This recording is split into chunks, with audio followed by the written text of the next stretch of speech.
14. February 1943. A Belgian railway yard near Charleroi. The night shift supervisor walks between rows of goods wagons, his breath misting in the frozen air. He carries a torch, though he barely needs it. He knows every centimeter of this yard.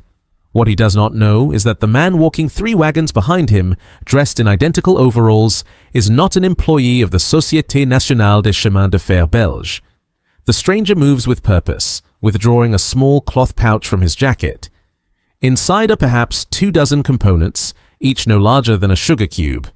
He works quickly, unscrewing the oil caps on the wagon axle boxes, dropping precisely 3 of these cubes into each reservoir, then moving to the next wagon.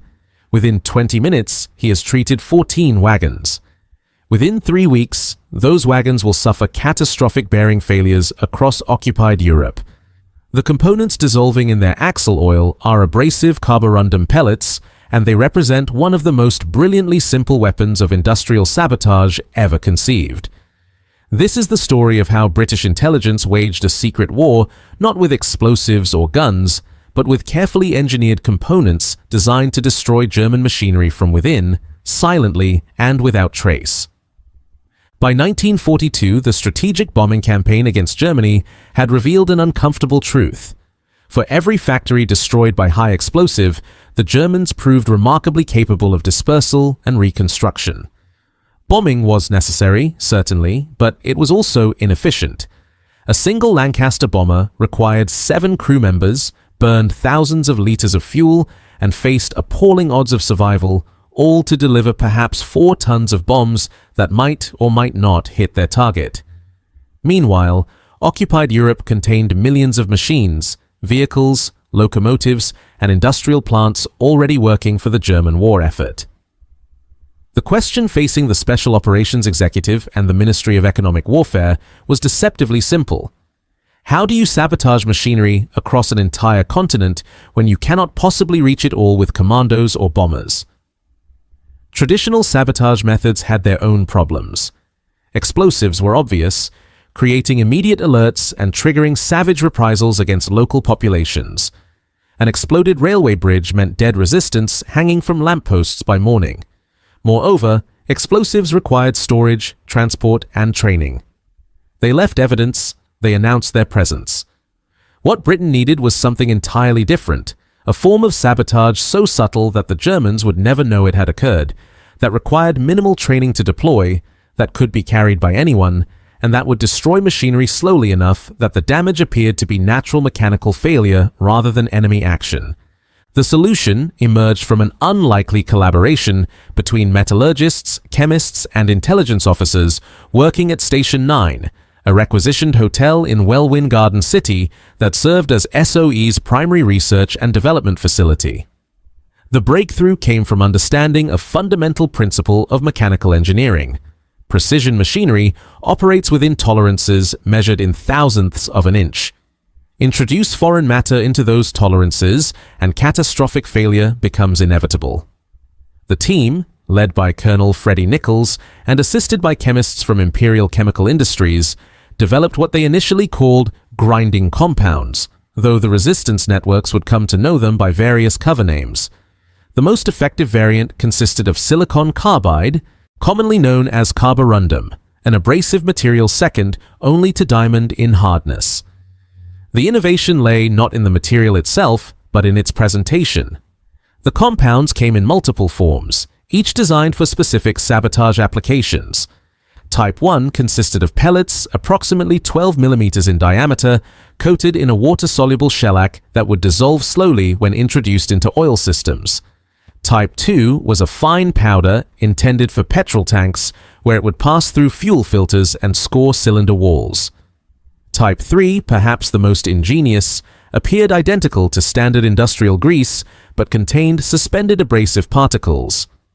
A mechanic applying this sabotaged grease to a bearing or gearbox would unknowingly ensure that machine's destruction within weeks or months of operation. The compounds were manufactured at several locations, with primary production at a facility in Hertfordshire, operating under the cover designation of a pharmaceutical laboratory. Production numbers remain partially classified. but declassified SOE files suggest that between 1942 and 1945, Station 9 produced somewhere in the region of 2 million sabotage devices of all types, of which abrasive compounds represented a substantial proportion. The materials were packaged in containers indistinguishable from legitimate industrial products. Grease came in standard tins with German industrial labels. Pellets were packed in cloth pouches that could be quickly destroyed.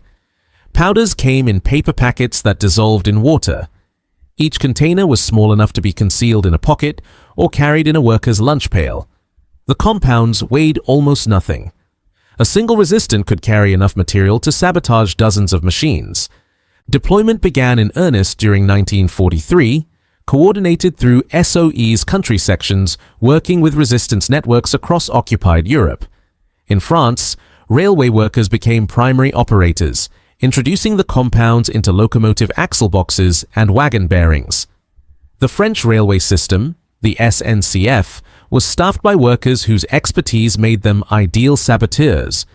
They knew precisely which components were critical, which machines were destined for Germany, and when inspections occurred. In Belgium and the Netherlands, factory workers targeted industrial machinery. A machinist with access to a gearbox could apply sabotaged grease during routine maintenance. The results would appear weeks later as a catastrophic but apparently natural failure. In Norway, resistance members focused on German vehicles, particularly those belonging to the occupation forces. A handful of abrasive powder in a petrol tank required perhaps 10 seconds to administer and could be done in a dark street whilst appearing to merely walk past a parked vehicle. The psychological impact on German forces proved as valuable as the material damage. Vehicles and machinery began failing at rates that exceeded normal mechanical attrition. German engineers investigated, suspecting poor quality lubricants or inadequate maintenance, but the abrasive compounds left no obvious evidence. By the time metal particles appeared in drained oil, the damage was already done, the bearings scored beyond repair. The compounds operated at a scale that made it impossible to trace. A single wagon treated in Belgium might travel to Poland before its bearings failed. A lorry sabotaged in France could break down in Germany. The randomness, the apparent naturalness of the failures, and the impossibility of identifying which machines had been compromised created an atmosphere of mechanical paranoia. German maintenance procedures became increasingly elaborate and time-consuming, diverting resources and personnel into futile attempts to identify sabotaged equipment before it failed. If you are finding this interesting, a quick subscribe helps more than you know. The German response, when they finally understood what was happening, came too late and proved largely ineffective. By mid-1944, German security services had identified the existence of British sabotage compounds, but countermeasures were nearly impossible to implement. How do you prevent sabotage when it can be accomplished by any worker with access to machinery?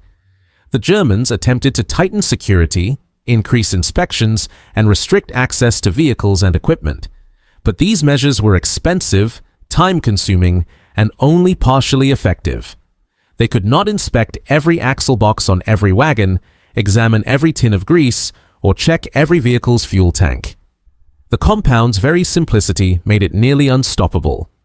British intelligence naturally wanted to know if the Germans had developed similar sabotage materials.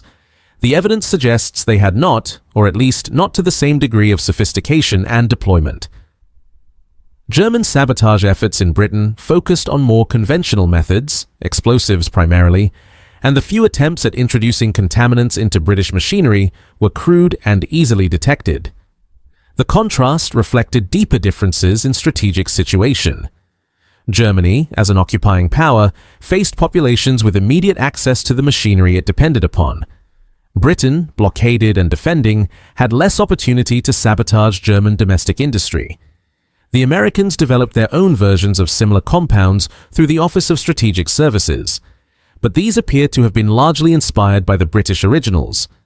Some evidence suggests the Soviets also employed abrasive sabotage behind German lines, though whether independently developed or learned from British precedent remains unclear. The actual impact of the abrasive compound campaign remains difficult to quantify precisely, as was always the intention. Success meant failures that appeared natural, which by definition left no clear record of sabotage. Post-war analysis by SOE estimated that compound sabotage contributed to thousands of vehicle and machinery failures across occupied Europe, with particular success against railway rolling stock. A 1946 assessment suggested that railway sabotage, including but not limited to abrasive compounds, reduced German freight capacity on occupied railways by approximately 15 to 20% during 1943 and 1944. The compound's greatest value may have been strategic rather than purely material. They represented a form of economic warfare that required minimal resources to deploy whilst forcing the enemy to expend enormous resources defending against it. A single resistant with a pocket full of carborundum pellets could, over the course of months, disable machinery worth thousands of pounds and require hundreds of man-hours to investigate and repair. The legacy of the abrasive sabotage campaign extends beyond the Second World War. The concept of introducing precisely engineered contaminants into enemy equipment influenced Cold War sabotage planning, though details remain largely classified. What is certain is that the campaign represented a particular kind of British innovation, one characterized by understatement, technical elegance, and an appreciation for the power of small actions multiplied across space and time. Examples of the compounds themselves are difficult to locate today. Most were used, and those that survived the war were likely destroyed. The Imperial War Museum holds some examples of SOE sabotage equipment, though whether abrasive compounds are among them is not publicly documented. Station 9 itself, the source of so many ingenious devices, returned to civilian use after the war and bears no obvious memorial to its wartime role. 14 February 1943. A railway yard in Belgium. A stranger in borrowed overalls moves between goods wagons, unscrewing oil caps, dropping sugar cube-sized pellets into reservoirs. 3 weeks later, 14 wagons suffer bearing failures across occupied Europe. It seems like mechanical misfortune, equipment degradation, the inevitable friction of an overstretched logistics system. It is none of those things. It is a secret war fought not with bombers or battalions, but with careful chemistry and precisely calculated destruction. It is the proof that the most effective weapons are not always the loudest, and that sometimes the best way to break an enemy's machine is not to announce that you have broken it at all. The genius of the abrasive compound lay in its silence, its subtlety, and its absolute inevitability. Once introduced, the destruction was only ever a matter of time.